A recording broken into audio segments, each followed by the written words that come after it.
you got to be okay with knowing that you can't take things personal.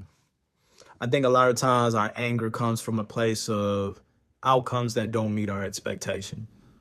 And I'm just a person that struggled with anger for so many years, taking things personal because the fact is, I thought that, I embody people's issues as my own.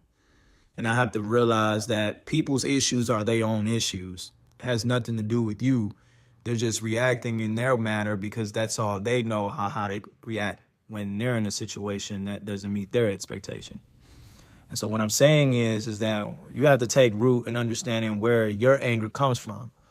A lot of times I find that anger is simply is way that we have coped based on how we were raised and influenced.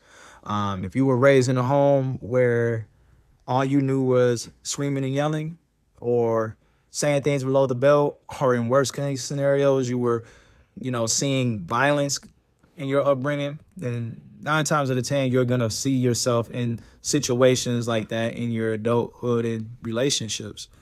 And so I find that the only way that you can really deal with anger in this proper way is for a few things. First and foremost, you can't take things personal. You got to recognize and accept the fact that not everything is in your full control. You can't control people. You cannot control every outcome, you know. And a lot of times when we don't get the expectation or outcome doesn't meet our expectation, we only react to the way we were defaultly raised on how to be.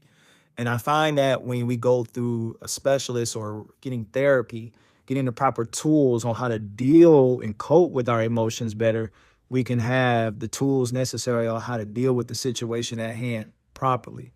So, things that I found in my journey of dealing with anger properly is, you know, doing deep breathing exercises. Now, I don't only do deep breathing just because I'm angry. I do it throughout my day and throughout the evening because I want to always stay at a constant state of relaxation and at a grounded level.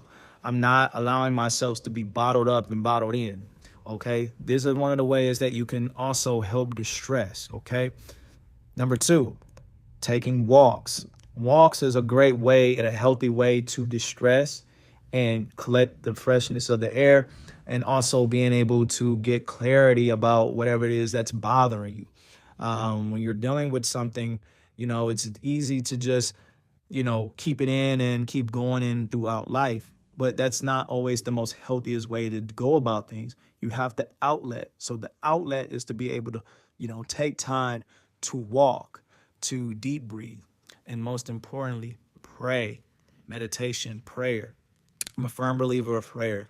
When you pray, you're giving control over to God to allow Him to work the situation out when you no longer have the answer or the way it means on how to deal with a situation that is not working out in your favor. And you got to know that He cared for you. That's the biggest thing, is prayer being an essential part of the believer, or even people that don't have all the things in their control, to give it over to Him to allow you to assist you in your areas when you have no longer done, when you've now exhausted all ways of how to be able to, channel your frustration on a matter. And I think just having that as a daily regimen, whether if you're angry or not, you will now put in motion of practice to be able to deal with your anger in a much proper manner. Also, other ways is exercising, journaling, cleaning, doing artwork, doing some type of hobby that can actually help, keep your mind off whatever it is that's causing you anger. But most importantly, giving yourself over to not dwell on the situation at hand, but giving gratitude on what you ultimately have control over, which is peace of mind. And that's something that has to be practiced, something that has to be spoken over. And when you speak it in a place of gratitude, it helps bring light on the situation that you may be dealing with and saying, you know what, I'm grateful for that lesson. I'm grateful for this situation because I know that in the end of this is going to allow me to be a better person. And God gets the glory out of that because the fact is you're allowing Him to take over and take control over the situation at hand.